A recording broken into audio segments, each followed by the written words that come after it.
Good morning, students.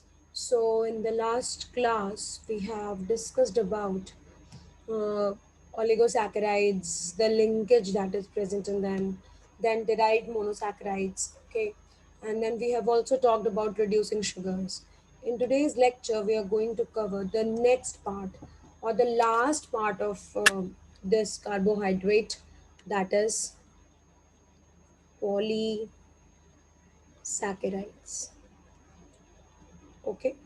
So if will go by the words, अगर बेटा हम word से ही समझने की कोशिश करें तो poly word refers to for what, many, and saccharide refers to what, sugar unit. तो अगर हम पॉलीसैकेराइड्स की बात करें तो पॉलीसैकेराइड्स को हम कैसे डिफाइन करते हैं, that it is made up of many sugar unit. Very very important, it is made up of many sugar unit, okay.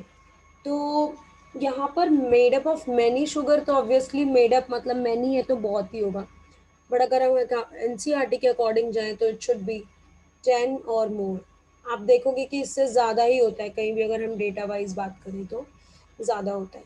Second point, अगर हम बात करें पॉलीसैकेराइड्स की, तो हम कहते हैं they have they have structural as well as storage roles. दोनों ही रोल्स इसमें हैं, स्ट्रक्चरल भी है और क्या है बेटा, स्टोरेज भी है.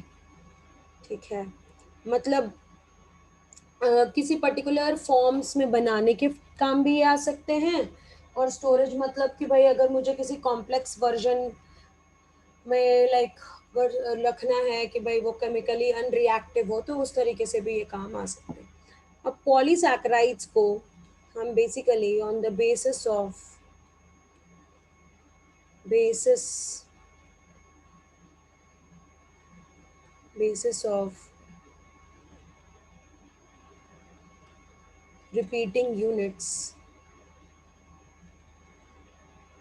repeating units हम पॉलीसैकेराइड्स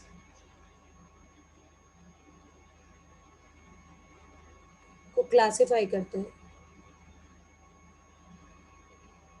क्लासिफाइड इनटू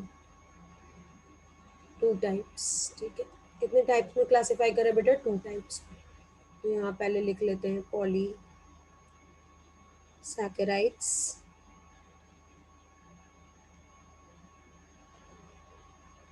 अब अगर हम क्लासिफाई करें तो हम इसको दो पार्ट में क्लासिफाई कर सकते हैं. कौन कौन सा है बेटा, एक हो गया होमो पॉलीसैकेराइड्स हम बोलते हैं, और दूसरा हम बोल सकते हैं हेट्रो पॉलीसैकेराइड्स.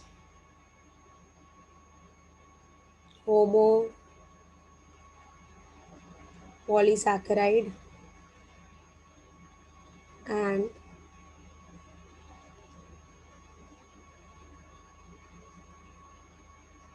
Hetero polysaccharide. अब ध्यान से दोनों के फीचर्स सुनो. अगर हम बात करें homo polysaccharides and hetero polysaccharide, homo मतलब क्या होता है, homo word refers to word same. Homo words refers to same. तो अगर हम यहाँ देखें तो हम बोल सकते हैं same repeating units. Hetero word refers to different. तो यहाँ हम बोल सकते हैं different repeating units. Next point की अगर हम बात करें, हम होमोपॉलीसैकेराइड्स में बोलते हैं कि they have storage as well as structural role. They have storage as well as what, structural role. वहीं अगर हम हेट्रोपॉलीसैकेराइड्स की बात करें तो यहाँ हम कहते हैं they have only structural role. तब एग्जाम्पल्स पढ़ेंगे तब भी आपको ये पॉइंट क्लियर हो, ठीक है। तो एक का भाई दोनों ही फॉर्म में यूज़ हो रहा है, और एक जो है वो बस किस फॉर्म में यूज़ हो रहा है, only in the form of structural,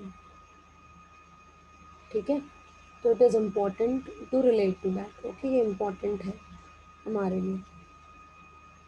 अब अगर हम बात करें होमोपॉलीसैकेराइड्स की, तो ये हो सकते हैं, ये ब्रांच भी हो सकता है और अनब्रांच भी हो सकते हैं।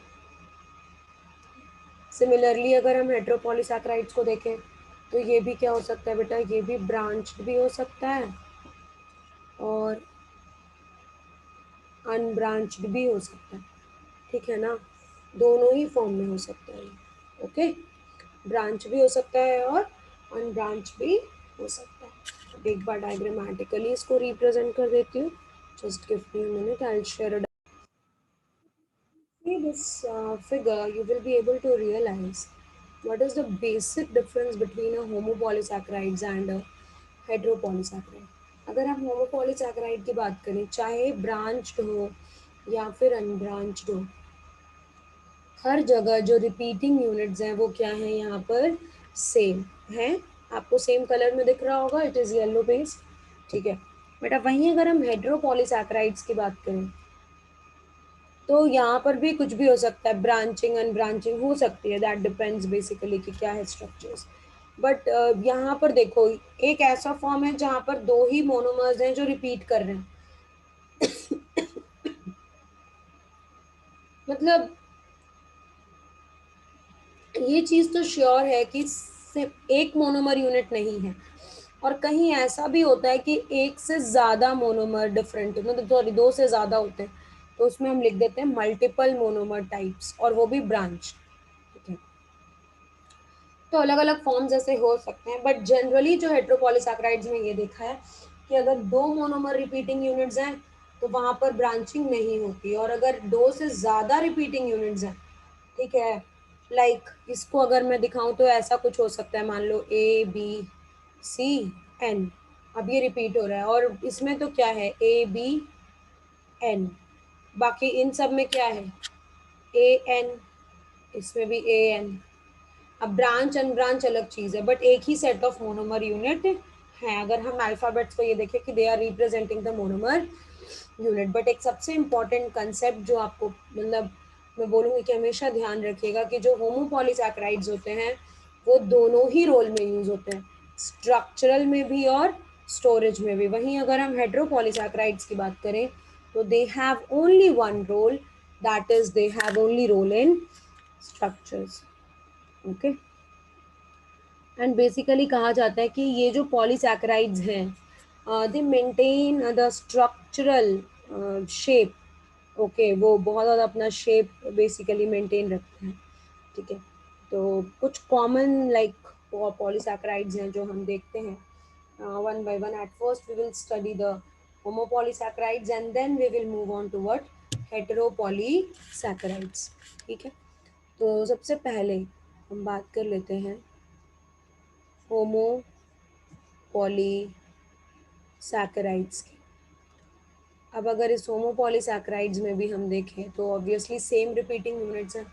The very first example that we have to cover, the very first example that we have to cover, it is starch.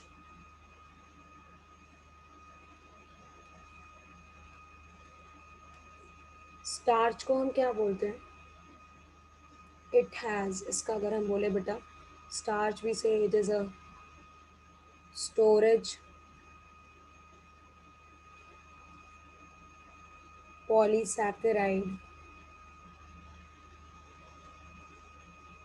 Storage polysaccharide of glucose, ठीक है। मतलब यहाँ पर अगर हम देखें बेटा तो रिपीटिंग यूनिट क्या है हर समय, which is the repeating unit, glucose, very very important. Next हम बोलते हैं that It is a, sorry, it is a branched polysaccharide. Next, it has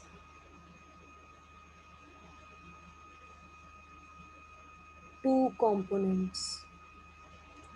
कितने components हैं? दो components.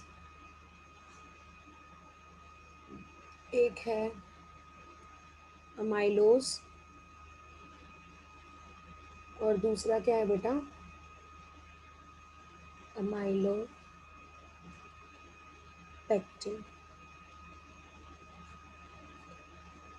तो इन जनरल अगर हम बात करें तो हम कहते हैं कि भाई जो अमाइलोज है, जो अमाइलोज है इसमें हम बोलते हैं इट इज़ एन अनब्रांच्ड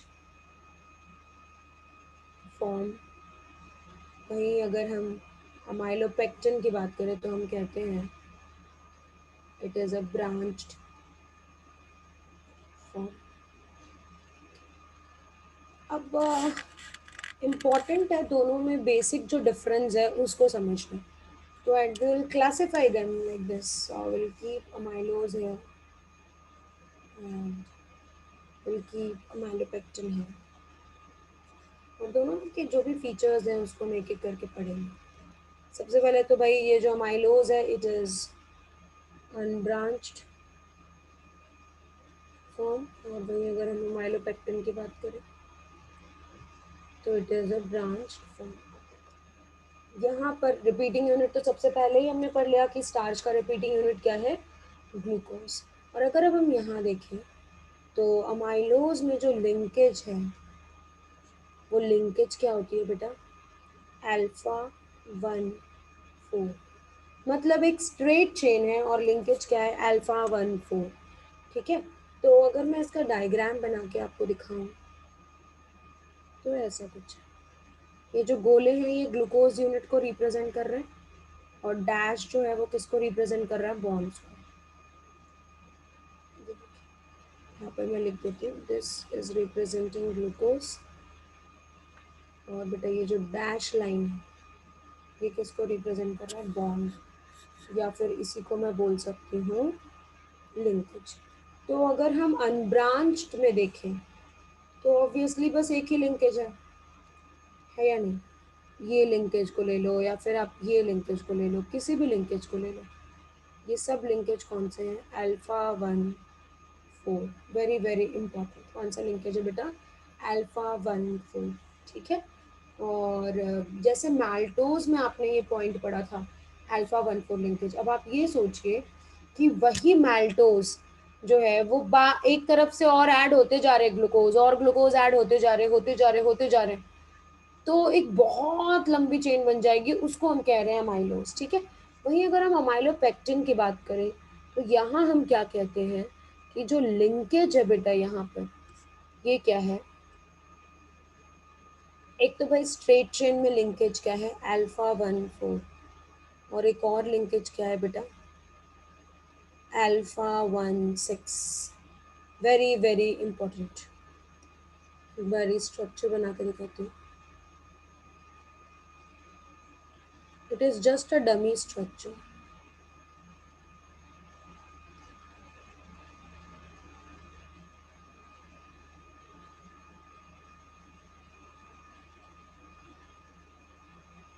ध्यान से बात ज़रूर समझिएगा कि एक्चुअली में स्ट्रक्चर क्या है.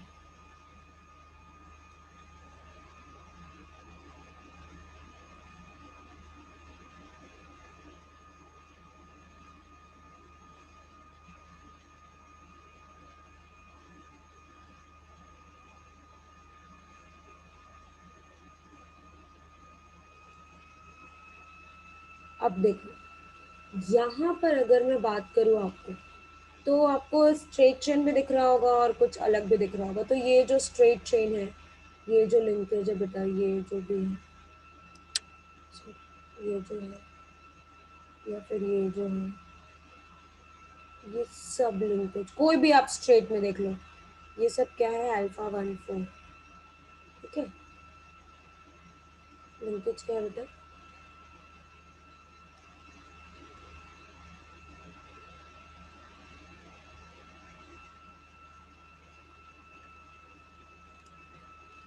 बट और यहाँ भी बेटा ये जो स्ट्रेट चेन है, ये सब जो भी स्ट्रेट चेन है, ठीक है, ये मैं इसलिए बस एक बार दिखा दे रही हूँ कि मान लो कि भाई आप पहली बार समझ रहे हो, तो कहीं भी ये जो स्ट्रेट चेन में जो भी लिंकेज है ये सब क्या है, अल्फा 1 4 हर जगह। अगर मैंने किसी को नहीं भी लेबल करा है तो भी आपको यही लाइक अंडरस्टूड होना चाहिए। अब तो मैंने इतने ज़्यादा लेबलिंग कर दिया कि इट इज़ ऑल अल्फा 1 4। बस कहाँ पर तो अल्फा 1 6 लिंकेज है, that is at this point, ये जो मैंने रेड से ऐसे गोले किए हैं, जहां पर भी आपको एक ब्रांच बनता हुआ दिख रहा है, this particular thing the linkage that is alpha 1 6, जो बेटा ब्रांचिंग पॉइंट कहला रहा है। क्या कहला रहा है, branching point, very very important. ठीक है, क्लियर है ये बात सभी को? Okay, so this is I think the basic structure जिसको हम लाइक रिलेट कर सकते हैं। अब भाई ये तो हो गया अल्फा 1 4 लिंकेज क्या है, अल्फा 1 6। तो बेटा कहीं भी अगर ब्रांचिंग है ना, या आप इन जनरल ये याद रखिए कि जो भी होमोपॉलीसैकेराइड्स हैं, मतलब जहाँ रिपीटिंग यूनिट सेम है और अगर वहां पर हमें ब्रांचिंग दिख रही है, तो that particularly refers to what, alpha 1 6। अब अगर अमाइलोज को देखें तो हम बोलते हैं कि it is present in helical form. ये कैसे फॉर्म में प्रेजेंट होता है बेटा, हेलिकल फॉर्म में। वहीं अगर हम अमाइलोपेक्टिन को देखें तो हम बोलते हैं it is present in spiral form. ठीक है, I show you the diagram. तो हेलिकल फॉर्म मतलब ये कैसा है बेटा, इट इज लाइक दिस,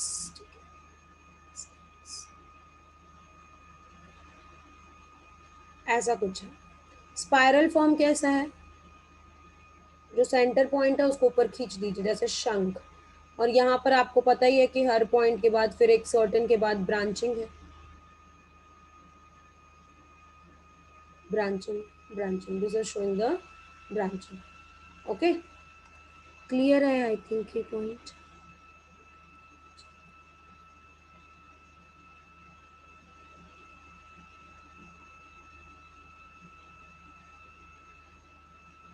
ठीक है, so this is amylopectin, this is what, amylose. अब कहाँ ही सवाल पूछा जाता है, इसलिए हम अमाइलोज की स्ट्रक्चर को थोड़ा सा डिटेल में देख लेंगे।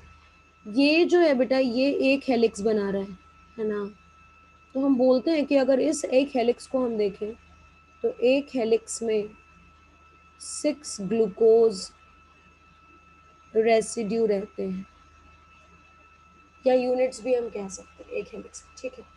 6 ग्लूकोज ही एकोमोडेट हो सकते हैं, उससे ज़्यादा नहीं। दूसरी एक और बहुत इंपॉर्टेंट बात है कि हम बोलते हैं कि बचपन से हम ये चीज़ पढ़ते आ रहे हैं कि starch it gives positive iodine test, starch give positive iodine test, that is that is blue black coloration, है या नहीं? हर जगह से हम ये पढ़ते आ रहे हैं बचपन में भी कि भाई कौन सा ऐसा सब्सटेंस है जो ब्लैक पॉजिटिव आयोडीन टेस्ट देता है, तो हम स्टार्च के बारे में हमेशा पढ़ते हैं। अब अगर हम यहाँ देखें तो स्टार्च के भी दो कंपोनेंट हैं, एक है अमाइलोज, दूसरा क्या है बेटा, amylopectin. It is the amylose that gives positive iodine test, very very important. वैसे इतने डेप्थ में सवाल नहीं आएगा, बट ये चीज़ें आपको पता होनी चाहिए क्यों ऐसा होता है। एनसीईआरटी भी लिखती है, उसको ध्यान से अभी हम पढ़ेंगे लास्ट में उस चीज़ कंपोनेंट को, कि ये जो हेलिक्स है, ये जो ऐसे घूमे हुए हैं बेटा हेलिक्स, इसी में जा करके आयोडीन मॉलिक्यूल जो है वो क्या हो जाती है, trapped. And that's why and that's why they give a positive iodine test। और अगर स्टार्च आपको पता ही है भाई ये एक स्टोरेज पॉलीसैकेराइड्स है और किस में प्रेजेंट होता है, it is present in plants, ये प्लांट्स का फॉर्म है। एक और बहुत ही इंपॉर्टेंट पॉइंट्स, ठीक है, जो मैं बोलूँगी कि बच्चे के ध्यान रखिए क्योंकि ऐसे स्ट्रक्चर्स आपको आगे मिल सकते हैं। ये जो बेटा हम ब्रांचिंग की बात कर रहे हैं अल्फा 1 6, तो हम कहते हैं put a note and right that branching occurs occurs after every 24 to 30 glucose residues, very very important. मतलब ये जो ब्रांचिंग है वो कैसे होगी बेटा, स्ट्रेट चेन में 24 ग्लूकोज और उसके बाद ब्रांचिंग, फिर स्ट्रेट चेन में 24 ग्लूकोज या 25, मतलब वो रेंज है बेटा, 24 to 30 हो सकता है, कुछ भी हो सकता है, 24, 25, 26, 27, वो रेंज है। बट इसी रेंज में है, ऐसा नहीं है कि आप ये देखोगे कि 12 ग्लूकोज की स्ट्रेट चेन है और उसके बाद फिर ब्रांचिंग है ना। अगर हम अमाइलोपेक्टिन को ऑब्जर्व करेंगे तो उसमें स्पेसिफिकली हमें ब्रांचिंग क्या दिखेगी, after every 24 to 30 glucose residues, very very important. Okay, अब नेक्स्ट पर मूव करते हैं। नेक्स्ट एग्जाम्पल जो हमें पढ़ना है that is glycogen, very very important. इसको भी हम यही बोलते हैं कि भाई it is a storage polysaccharide of glucose, ये ज़रूर याद रखिएगा, होमो पढ़ रहे हैं अभी हम। It is a storage polysaccharide of glucose present in animals, very very important. कहाँ प्रेजेंट होता है बेटा ये, it is present in animals. अब अगर हम बात करें कि तो ये ब्रांच है या अनब्रांच्ड है, it is a branched polymer. कैसा पॉलीमर है ये बेटा, ब्रांच्ड पॉलीमर। और ब्रांच पॉलीमर है तो ऑब्वियसली दो लिंकेज होंगे ही, एक होता है अल्फा 1,4 और दूसरा क्या है अल्फा 1,6। एक है अल्फा 1,4 और दूसरा क्या है बेटा अल्फा 1,6। तो आप बोल रहे हो, सोच रहे हो मन में कि मैम ऐसा ही कुछ स्ट्रक्चर तो अभी हमने अमाइलोपेक्टिन में भी देखा कि वहाँ पर भी ऐसा ही कुछ फॉर्म्स है, बट स्टिल आप इसको फिर अलग से बता रहे हो तो क्यों नहीं, लाइक सेम है या क्या है। तो बेटा यहाँ पर जो हम बोलते हैं ये तो ब्रांचिंग पॉइंट है, तो हम बोलते हैं इसी के रेफरेंस में ही लिख देती हूँ ताकि बच्चे को याद रहे कि यहाँ पर बेटा जो ब्रांचिंग है, branching occurs after every 8 to 12 glucose residues.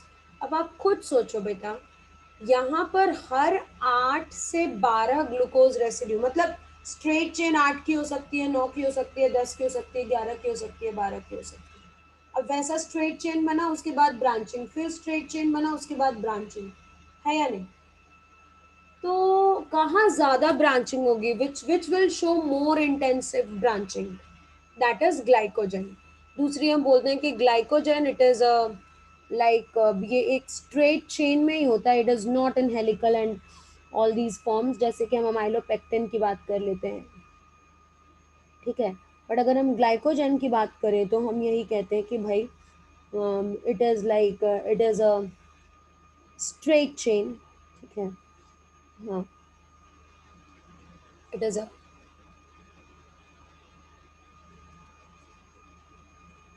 straight chain having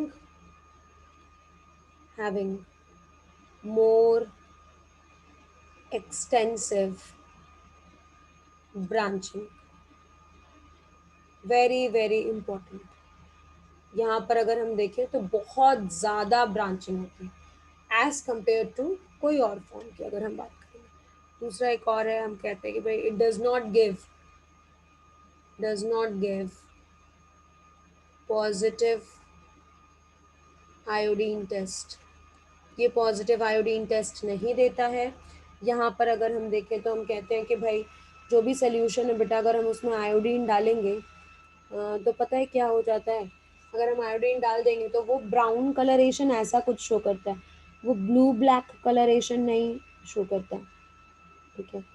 और क्यों हमारी बॉडी में अगर हम देखें कि ये जो ग्लूकोज है वो ग्लाइकोजन के फॉर्म में स्टोर्ड है, तो बिकॉज बेटा जब ग्लाइकोजन के फॉर्म में ग्लूकोज स्टोर्ड हो जाता है तो एक तो सबसे बड़ा कॉन्सेप्ट यहाँ पर आता है कि जो भी पॉलीसैकेराइड फॉर्म्स हैं वो लेस रिएक्टिव होते हैं, तो कहीं ना कहीं बॉडी में एक स्टेबिलिटी आ गई। दूसरा ऑस्मोलैरिटी से रिलेटेड है, मतलब अगर आप एक मोल ग्लूकोज को देखें और एक मोल ग्लाइकोजन को देखें तो दोनों में बहुत डिफरेंस है। 1 मोल ग्लाइकोजन कितने ज़्यादा ग्लूकोज यूनिट्स को अपने साथ रखेगा।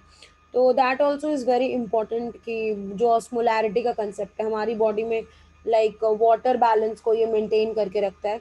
और अगर ग्लूकोज ही उतने में रहने लगे तो भाई obviously we will start suffering from water deficiency. इसीलिए बेसिकली हम उसको क्या करते हैं, we convert the not used up glucose form into what, glycogen. और ये जो कन्वर्जन भी होता है ग्लाइकोजन का, ये कन्वर्जन कहाँ होता है, लिवर में होता है। ये सब लाइक हम पढ़ते हैं बेटा जब हम आगे फिजियोलॉजी पढ़ते हैं।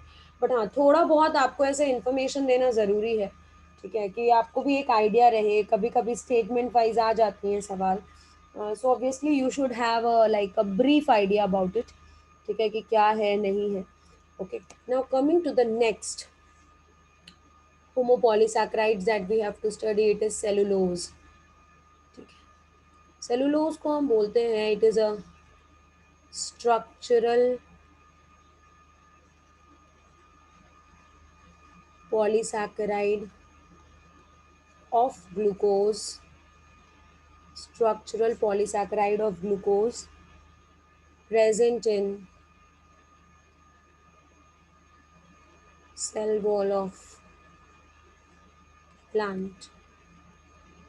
ठीक है, अब अगर हम यहाँ पर लिंकेज की बात करें तो लिंकेज क्या होता है बेटा, बीटा 1,4। आपने एक और ऐसा फॉर्म देखा था जहाँ पर लिंकेज बीटा 1,4 थी, दैट इज सेलोबायोस। वो क्या था बच्चे, सेलोबायोस। तो उसी का और कॉम्प्लेक्स वर्जन है सेलुलोज। जैसे मैल्टोज से समझाने की कोशिश कर रहे हैं ना, वैसे ही बेटा इसी में और कॉम्प्लेक्स वर्जन क्या है, इट इज दिस सेलुलोज। उसी रिपीटिंग यूनिट को मैं और ज़्यादा उस पर ऐड करती जाऊँ, ठीक है, ग्लाइकोसिडिक लिंकेज से, तो दिस विल बी बेसिकली अगर हम कहें that will be a cellulose. It is a structural polysaccharide of glucose.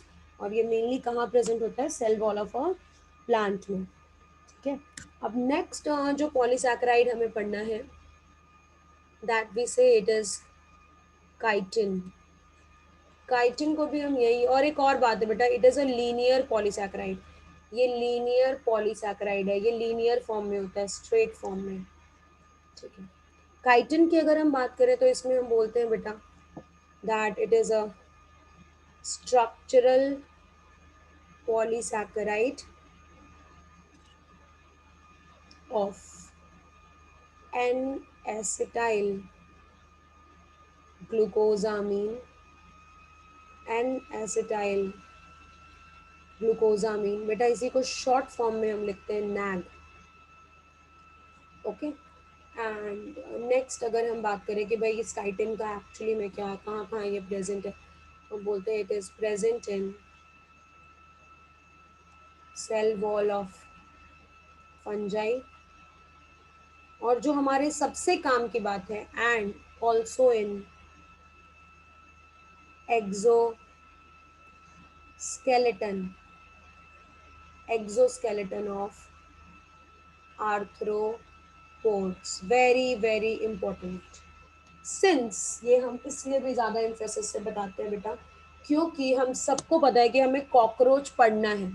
Cockroach जो एनिमल है उसकी स्टडी करनी है, ठीक है। तो उसकी जो बाहर की जो कवरिंग है बेटा, जो चमकदार दिखती है, that refers to basically exoskeleton. ठीक है, तो ये फंजाई के लाइक सेल वॉल में है, और दूसरा कहाँ पर है, it is present in the exoskeleton of arthropod. Insects कुछ भी आप, मतलब आर्थ्रोपोड्स में ही सब आ जाता है, इसीलिए मैं स्पेसिफिकली नहीं लिख रही हूँ। उसका एक एग्जाम्पल जो आपके बहुत काम की है, that is what, that is cockroach. क्यों, क्योंकि उसकी हमने स्टडी करनी है। अब अगर हम लिंकेज की बात करें तो लिंकेज क्या है यहाँ पर बेटा, बीटा 1,4। लिंकेज क्या है बताओ, बीटा 1,4। Very very important. ठीक है, तो ये तो हो गया कॉमन फॉर्म, बट इसके स्ट्रक्चर भी मैं आपको समझाऊंगी। तो एन एसिटाइल ग्लूकोजामीन, हम लोगों ने नैग का स्ट्रक्चर हमने पढ़ना है, दैट इज एन एसिटाइल ग्लूकोजामीन। अगर मैं आपको बोलूँ कि बेटा बस ग्लूकोजामीन का स्ट्रक्चर बनाओ, तो आप आसानी से बना सकते हो। सिंस बीटा फॉर्म है तो हम C1 पर OH के पोजीशन को ध्यान रखेंगे। ग्लूकोजामीन अभी बना रही हूँ, ये पहले हम ग्लूकोज बना लेते हैं।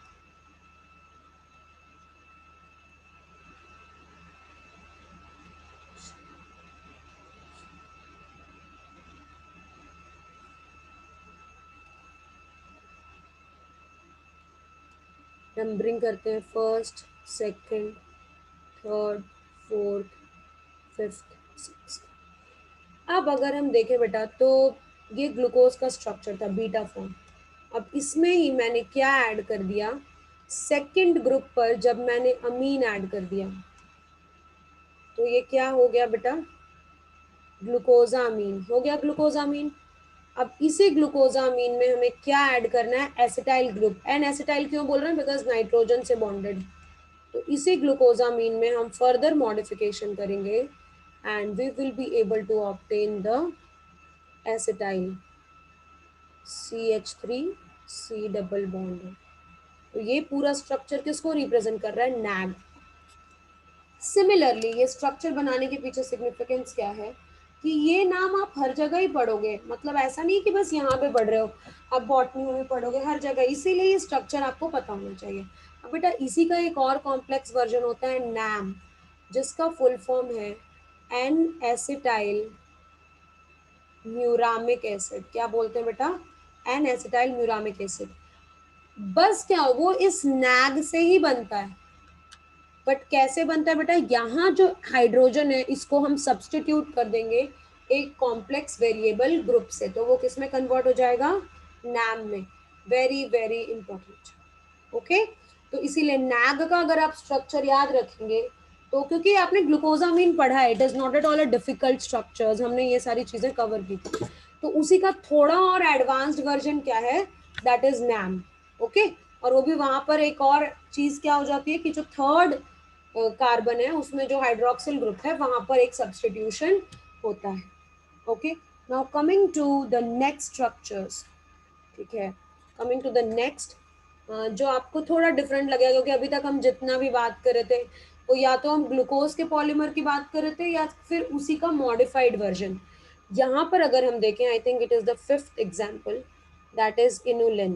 Very very important. इनुलिन हम बोलते हैं बेटा it is a polymer of fructose, इसीलिए इंपॉर्टेंट है। What it is a polymer of fructose. Linkage क्या है, जनरली आप देखेंगे आपके लेवल पर जो सवाल आता है वो यही आता है कि लिंकेज क्या है। दूसरा एक और फॉर्म है, ये कहाँ से ऑब्टेन्ड होता है, बहुत बार इनुलिन के इस पर भी सवाल है। It is obtained from roots of tuber plants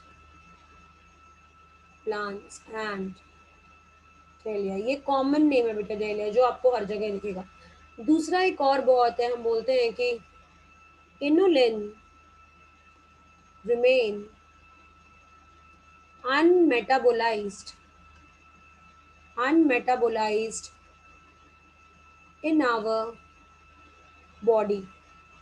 very very, मतलब बेटा ये अगर हम एक्स ग्राम लेंगे तो हमारी बॉडी में उस एक्स ग्राम का कोई यूज नहीं है, तो एक्स ग्राम भी बाहर आना चाहिए। तो हम बोलते हैं कि दैट्स वाई, सिंस ये अनमेटाबोलाइज होते हैं इसीलिए ये किस चीज के लिए यूज होते हैं, इट इज यूज्ड फॉर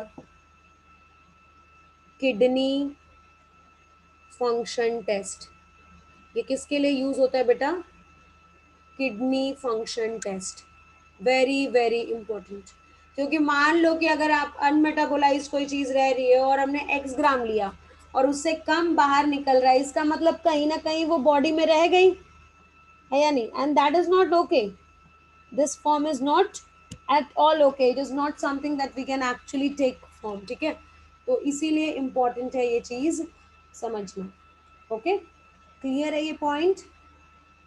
ठीक है, अब this is all about your homopolysaccharides, जो एग्जांपल्स आपको पता होने चाहिए। नेक्स्ट अगर हम बात करें, विल मूव ऑन टू हेटेरोपॉलीसैकेराइड्स। अब हेटेरोपॉलीसैकेराइड्स में भी बेटा बहुत ज़्यादा कॉम्प्लेक्स फॉर्म्स हैं। ठीक है, सबसे पहला एग्जांपल जो हम पढ़ेंगे इसमें, that will B of hyaluronic acid. क्योंकि बेटा जब हम कनेक्टिव टिश्यू पढ़ रहे थे या कहीं पर भी हम जब बेसमेंट कुछ भी हम बात करें, हर जगह हाइलुरोनिक एसिड बहुत बार नाम याद आता है। ठीक है, तो हम बोलते हैं कि यहाँ पर it is a hyaluronic acid. ये चीज़ तो हमें पता ही है कि ये हमें कहाँ मिलती है। ठीक है, तो हम कहते हैं भाई कि इसके फॉर्म्स क्या क्या चीज़ें इसको बना रही हैं। तो there is this D glucuronic acid, glucuronic, और रॉनिक आ रहा है मतलब C6 पर सब्सटीट्यूशन है कार्बोक्सिलिक ग्रुप का, D glucuronic acid and N acetyl glucosamine, NAG जो है ये दोनों इसको बनाता है। ठीक है, और बेसिकली हम बोलते हैं कि hyaluronic acid, obviously it is a mucopolysaccharide, चिपकाने का काम करता है ना। तो बेटा जो भी चीज़ चिपकाने की काम करती है, आप किसी भी गम को देखो, हम कह सकते हैं कि वो विस्कस होता है, it is viscous in nature, थोड़ा थिक होता है, पानी की तरह नहीं होता, it is a bit thick. ठीक है, और मेनली हम बोलते हैं कि it acts as a lubricant, it acts as a lubricant, जो भी चिपचिपी चीज होती है वो ल्यूब्रिकेंट की तरह तो एक्ट करती ही है ना। तो this is the basic features of, अगर हम किसकी बात कर रहे हैं बेटा, we are talking about this hyaluronic acid. Next example जो हम यहाँ पर देखेंगे that is of peptidoglycan. Next example जो हम देख रहे हैं वो किसका है, peptidoglycan, very very important. Peptidoglycan हम बोलते हैं it is an essential component essential component of bacterial cell wall। किसका बहुत इंपॉर्टेंट कंपोनेंट है ये, bacterial cell wall, very very important. ठीक है, और मेनली वहीं पर ये है, it is also named as, इसको एक और नाम हम बोलते हैं बेटा म्यूरिन। क्या बोलते हैं एक और नाम, म्यूरिन। ठीक है, तो इट इज़ इम्पॉर्टेंट कि अगर आप ये स्ट्रक्चर्स को देखेंगे, और बेसिकली बैक्टीरियल सेल वॉल में इसीलिए प्रेजेंट होता है क्योंकि बैक्टीरिया भी अलग अलग फॉर्म से एक्सपोज्ड होता है। तो वहाँ पर बेसिकली इसका काम यही है कि मतलब कोई भी ऐसा कुछ लाइक आप सोचिए एडवर्स कंडीशन अगर वो फेस करे तो आसानी से लाइक उसको मैनेज कर सकता है। और ये किस किस चीज़ का बना हुआ है, तो हम बोलते हैं it is made up of NAG and NAM, इसीलिए आपको नैम बताया था क्योंकि हर जगह आप देखोगे कि this word NAM it comes. Okay, तो नैग एंड नैम, तो NAM refers to what, N acetyl muramic acid, जो और कॉम्प्लेक्स। और यहाँ पर ना लिंकेज विंकेज पर इतना सवाल नहीं पूछा जाता आपसे, तो मैं यही बोलूँगी कि इतना ज़्यादा उसमें जाइए भी मत। ठीक है, जो नहीं पूछा जा रहा है उसके पीछे भाग करके क्या फ़ायदा, इससे बेटर है कि हम उन चीज़ों पर कॉन्सेंट्रेट करें जो एग्जाम्स में आते हैं। ठीक है, नाउ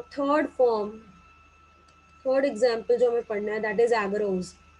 एग्रोज में भी अगर हम इसके लाइक रिपीटिंग यूनिट्स की बात करें तो मतलब बहुत ही कॉम्प्लेक्स है थोड़ा उसका स्ट्रक्चर्स, इसलिए हम लाइक आपके लेवल पर तो मैं कभी नहीं बताती हूँ कि क्या है ये वो, बस हम ये बोलते हैं कि एग्रोज इट इज़ अ हेट्रोपॉलीसैकेराइड, जो आपको पता होना चाहिए।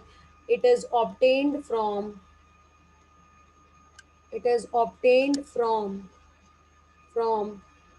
Red algae. कहाँ से ऑप्टेन हो रहा है, रेड एल्गी। नाम जो दो फॉर्म्स हैं जो लाइक पूछे जाते हैं, one is I think Gelidium and other is Gracilaria. ठीक है, ये दोनों जो बेटा स्पीशीज हैं, मतलब या रेड सीवीड कह लीजिए, इसके ऊपर बहुत ही लाइक नाम वाम पूछा जाता है कि भाई क्या है। ठीक है, जिलेडियम एंड ग्रासिलेरिया। ठीक है, थोड़ा सा हो सकता है कि लाइक नाम में कुछ हो, बट इन जनरल भाई यही फॉर्म्स है। अगर हम बात करें कि एग्रोज जो है वो यहीं से ऑप्टेन हो रहा है। अपार्ट फ्रॉम दैट अगर हम देखें कि भाई इसका रोल किस चीज़ में है, तो हम बोलते हैं it is used to prepare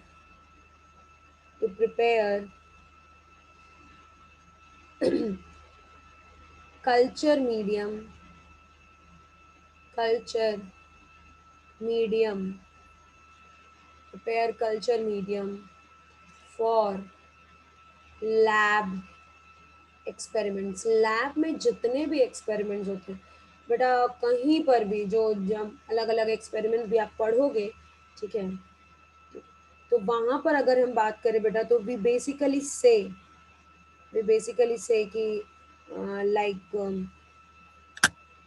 जो हम मीडियम बना रहे हैं जिसमें हम उस बैक्टीरिया की ग्रोथ देखेंगे, वो एक्चुअली कहाँ से ऑब्टेन्ड होता है?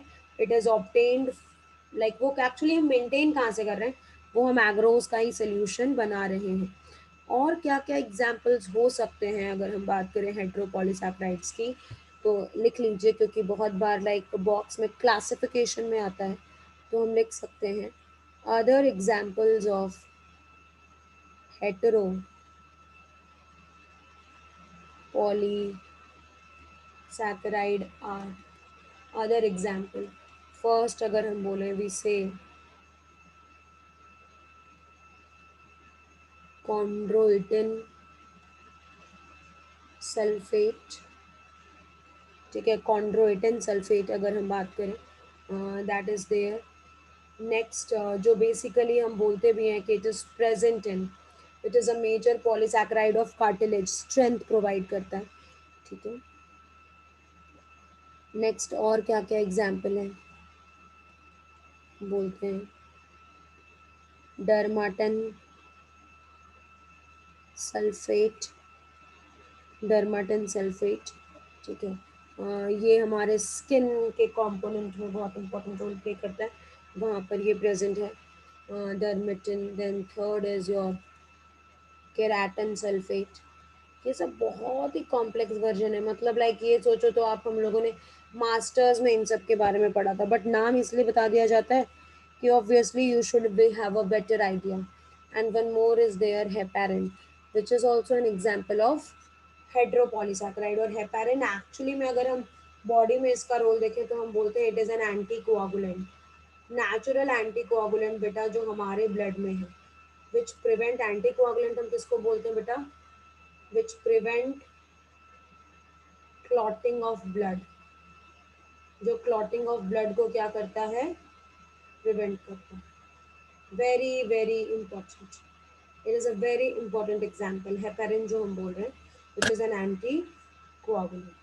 ओके, तो छोटे छोटे स्ट्रक्चर्स हैं, छोटे छोटे एग्जाम्पल्स हैं जो आपको ज़रूर से ध्यान से रखना होगा कि हाँ भाई, like these are the various examples of homopolysaccharide, these are the various examples of what heteropolysaccharide. Now we will refer to the NCERT text. One second. So next we'll move to the NCERT content. See, तो वहाँ पर जो mentioned है बेटा, क्यों? क्योंकि उसमें जो पॉइंट्स मेंशनड है उसके ऊपर डायरेक्टली क्वेश्चन आते हैं नीट में, तो इसलिए हम उसको जरूर देखेंगे। तो बोल रहे हैं ऑब्वियसली पॉलीसैकेराइड्स कहाँ मिला था हमें? इनसॉल्युबल पैलेट में, फ्रैक्शंस में, क्योंकि ये बहुत ही ज्यादा मॉलिक्यूलर वेट का है, मैक्रोमोलिक्यूल है। Polysaccharide are long chains of sugar, true है। They are threads, literally a cotton thread भी हो सकता है, हाँ, containing different monosaccharides as building block. Obviously जितने भी हम पॉलीमर फॉर्म्स पढ़ रहे हैं, सबके जो बिल्डिंग ब्लॉक्स हैं वो तो मोनोमर फॉर्म ही है। For example, cellulose is a polymeric polysaccharide consisting of only one type of monosaccharide, that is glucose. अब देखो, जब यहाँ पर one type बोल रहा है, मतलब बेसिकली अगर हम देखें तो ये किसको रेफर कर रहा है?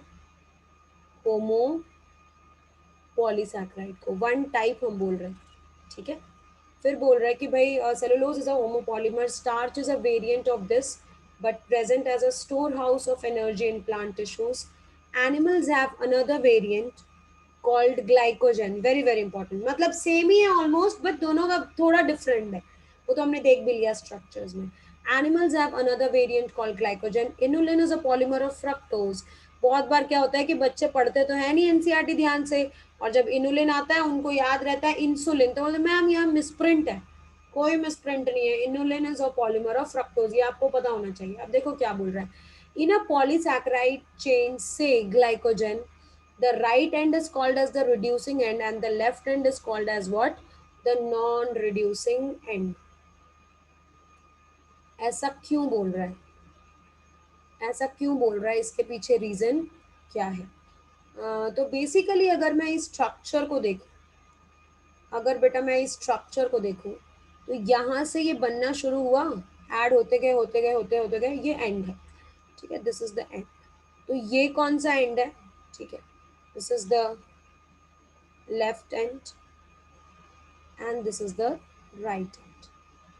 ऑब्वियसली बेटा जहां से बॉन्ड बनना शुरू होगा उसका तो भाई कार्बोनिल कार्बन जो है वो बॉन्ड फॉर्मेशन में इन्वॉल्व है, तो वो कभी फ्री होगा ही नहीं, तो वो क्या कभी रिड्यूसिंग हो सकता है? नहीं। तो इसीलिए जो लेफ्ट एंड है इसको हम क्या बोलते हैं? Non reducing and. वहीं अगर हम राइट एंड की बात करें तो राइट एंड को हम क्या बोलते हैं बेटा? Reducing and. राइट एंड को हम क्या बोलते हैं? Reducing end. ठीक है। अब क्या बोला जा रहा है? It has branches as shown in the, obviously glycogen में है branches. Starch forms very important, देखो हेलिकल सेकेंडरी स्ट्रक्चर्स, अमाइलोज की बात हो रही है। In fact starch can hold iodine molecules in the helical portion, इसीलिए आपको बताया जाता है the starch iodine is blue in colour, I2 is blue in color. Cellulose does not contain complex helices and hence cannot hold I2. Similar is the case with glycogen. Glycogen में भी ऐसा नहीं होता. A plant cell wall are made up of cellulose. Paper made from plant pulp and cotton fiber is cellulosic. There are more complex polysaccharides in nature. They have building blocks. Amino sugars. Amino sugar मतलब किसकी बात कर रहा है? ग्लूकोजामीन की बात कर रहा है। केमिकली मॉडिफाइड, उसी में और देखो क्या है example, very important. Glucosamine N acetyl galactosamine. Glucosamine और गैलेक्टोजामीन में आपको पता है कुछ ज्यादा फर्क नहीं होता, बस फोर्थ कार्बन पर ही फर्क होगा, etc. Exoskeleton of arthropods, for example, have a complex polysaccharide called chitin. अब ये जो complex polysaccharide की बात कर रहा है ये बेसिकली है क्या? अभी हमने पढ़ा था नैग, एन एसिटाइल ग्लूकोजामीन। तो एनसीईआरटी छुपा छुपा के सारी चीजों को मेंशन कर देता है, ठीक है। तो इसीलिए आपको ये ध्यान रखना है कि कौन सी चीज कितना किस प्रोपोर्शन में आपने पढ़ना है, कैसे आपने जो उसके स्टेटमेंट्स हैं उसको समझकर आगे कंटिन्यू करना है। फिर क्या बोल रहा है? These complex polysaccharides are mostly homopolymers.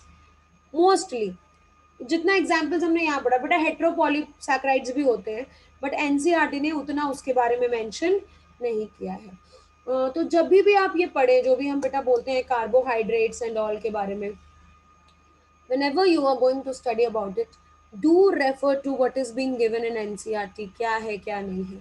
हम लोगों ने बात की भी थी कि जैसे कि अगर हम मोनोसैक्राइड्स की बात करें बेटा तो ग्लूकोज का स्ट्रक्चर दिया हुआ है, राइबोज का स्ट्रक्चर दिया हुआ है, तो जो कुछ कुछ चीज़ें हैं वो लाइक वैसे ही आप थोड़ा ध्यान रख लीजिए। ये जो फिगर है बेटा इसके ऊपर ये जो स्टेटमेंट है पर्टिकुलरली ये बात, ठीक है, नीट में तो सवाल आया ही है, और जितने भी कहीं के भी टेस्ट पेपर्स होते हैं और अगर कार्बोहाइड्रेट पोर्शन में है तो ये पूछता है टीचर, इसलिए पूछता है ताकि उसको ये पता चले कि बच्चा कितना पढ़ रहा है, एनसीईआरटी आप कितना पढ़ रहे हो। बहुत बार बेटा इसी फिगर से रेफर करके ही सवाल आता है इन जनरल, बट अगर कभी भी ऐसा लिखा हो कि अब हर फिगर में ऐसा ही है या हर जो भी पॉलीसैकेराइड्स है उसके स्ट्रक्चर्स में ऐसा ही होगा कि जो राइट एंड है वो रिड्यूसिंग है और जो लेफ्ट एंड है वो नॉन रिड्यूसिंग है, ऐसा नहीं हो सकता, डिपेंडिंग ऑन कि कहाँ से लिंकेज शुरू हुई है। बट ऑब्वियसली अगर हम पॉलीसैकेराइड्स की बात करें तो हम क्लियरली एक स्टेटमेंट कह सकते हैं कि they have one end which is non-reducing whereas they have another end which is reducing, ठीक है। अब वो कौन सा एंड होगा, राइट एंड है या लेफ्ट एंड है, वो डिपेंड करता है कि बॉन्डिंग या कहाँ से फॉर्मेशन शुरू हुई। बट एनसीईआरटी के फिगर के अकॉर्डिंग चीजों को ध्यान रखिएगा कि ये जो डमी स्ट्रक्चर बना हुआ है ग्लाइकोजन का, okay, you should relate to that कि जो लेफ्ट एंड है वो नॉन रिड्यूसिंग है और जो राइट एंड है वो क्या है, रिड्यूसिंग। ओके, क्लियर है ये पॉइंट? तो बहुत ही लाइक माइन्यूट चीजें हैं but you should keep in mind कि हाँ भाई ये भी हो सकता है और ऐसा भी स्ट्रक्चर्स हैं एंड ऑल, ठीक है। बाकी नेक्स्ट क्लास में हम एक नया टॉपिक शुरू करेंगे बायोमोलिक्यूल्स का, but I suggest you to go through the content of NCERT, वहाँ यहाँ पर हमने डिस्कस भी किया है। बट एनसीईआरटी को जब आप एक एक पोर्शन हम कवर कर रहे हैं और मैंने आपको यहाँ शो भी कर दिया कि आपने क्या पढ़ना है, तो एटलीस्ट उस पेज पर जाइए और वो वाला कंटेंट पढ़िए, ठीक है। इससे क्या होगा कि you will have a better idea जो आपके नीट के एग्जाम में काम आएगा, ठीक है। और सबसे पहले वो सारी चीज़ें पढ़िए जो एनसीईआरटी में मैंशनड है, it will help you in better manner. Exam में भी मेनली बेटा वैसे ही सवाल पूछे जाते हैं। तो आज हम यहीं तक पढ़ते हैं, अगले क्लास में we'll move on to the next biomolecule. I will start with lipids. Okay, thank you.